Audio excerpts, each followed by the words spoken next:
La vidéo la plus populaire actuellement sur ma chaîne YouTube, c'est pourquoi vous n'êtes pas régulier au golf. Et en fait, dans cette vidéo, je parle du temps passé devant la balle et le temps optimal que vous devrez passer si vous voulez avoir plus de régularité dans votre jeu. Et je sais que ça a résonné avec beaucoup d'entre vous parce que dans la zone de commentaires, j'ai reçu plein de golfeurs qui m'ont dit « Ouais Lewis, moi je passe trop de temps devant la balle, etc. » Donc ça, c'était sur une attaque de green. Là, aujourd'hui, je voudrais me focaliser justement sur le temps que vous devrez passer sur la mise en jeu. Parce qu'en l'occurrence, sur le trou numéro 9 ici au PGA France du Vaudreuil, Golf PGA France du Vaudreuil, on vient d'enclencher 8 trous, on arrive au trou numéro 9 ici, donc on est bien dans la partie, mais on est face à un trou qui est un peu délicat dans le sens où c'est un dogleg vers la droite. Si je loupe vers la gauche, je suis dans les arbres, si je loupe à droite, je suis dans les arbres. Et donc, il faut vraiment que je fasse un très bon coup de golf. Et lorsqu'on se met une pression supplémentaire, vous savez, c'est la pression qu'on n'a pas sur le practice. Lorsqu'on est face au practice, on a quoi? On a une cible de 80 à 150 mètres de large, on sait qu'on peut louper parce qu'on a une autre balle qui arrive derrière.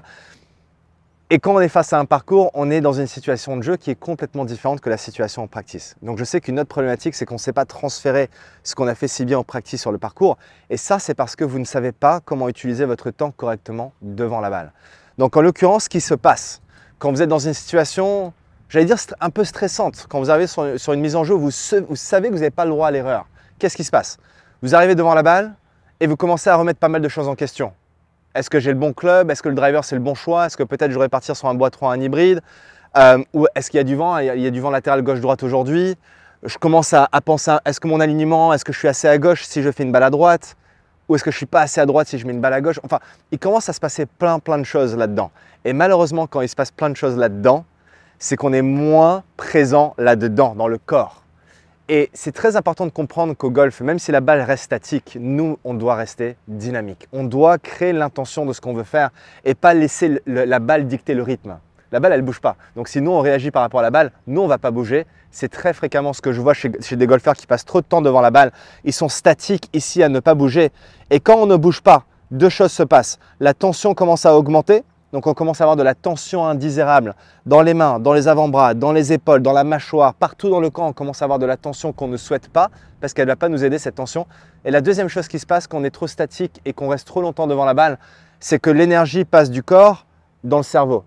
Et lorsqu'on est en mode cérébral, qu'on est devant la balle, on n'est plus en mode sportif dynamique. Et là, on commence à se poser plein de questions en une milliseconde. Vous savez que le cerveau a plus de 60 000 pensées par jour, 60 000.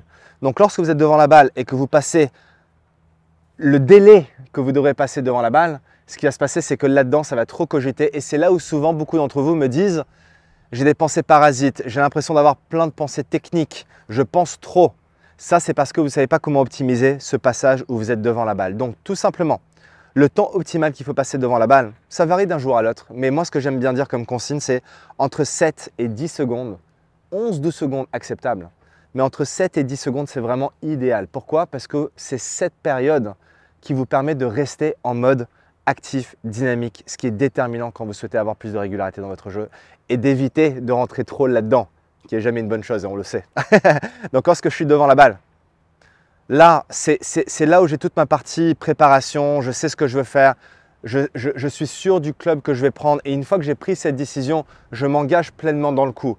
Ce que je souhaiterais vous montrer également, c'est qu'est-ce que je dois faire dans ces 7 à 10 secondes. Juste avant d'attaquer la deuxième partie de cette vidéo, laissez-moi vous poser une question. Est-ce que vous souhaitez devenir un joueur plus régulier là où ça compte vraiment, sur le parcours? Si c'est le cas, je souhaiterais vous inviter à une webconférence gratuite qui est intitulée « Les 3 clés indispensables pour devenir régulier au golf ». Alors elle est gratuite, mais elle est uniquement réservée pour les membres de ma communauté.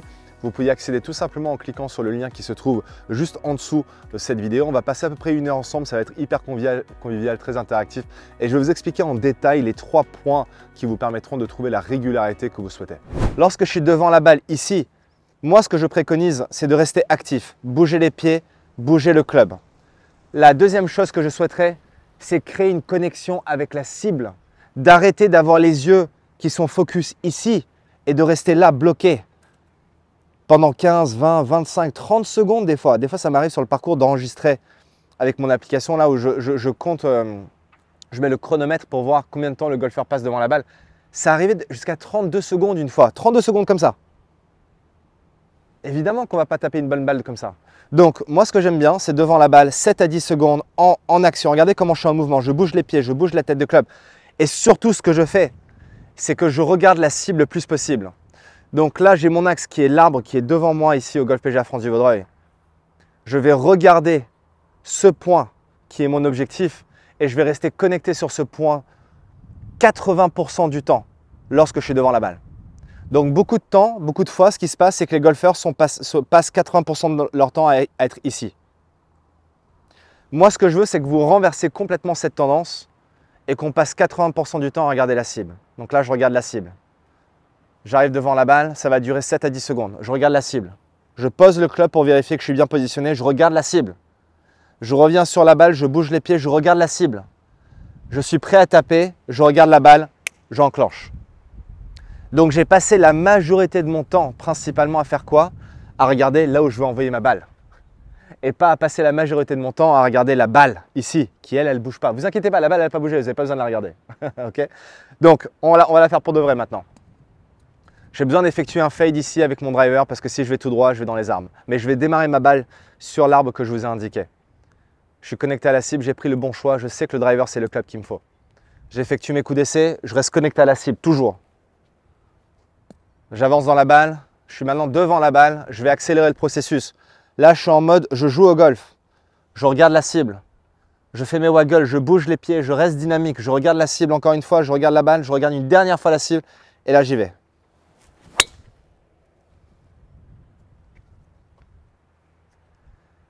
Cette balle-là, plein milieu du fairway, mais même si je l'avais loupé, j'ai aucun regret à avoir parce que j'ai mis toutes les chances de mon côté pour réussir.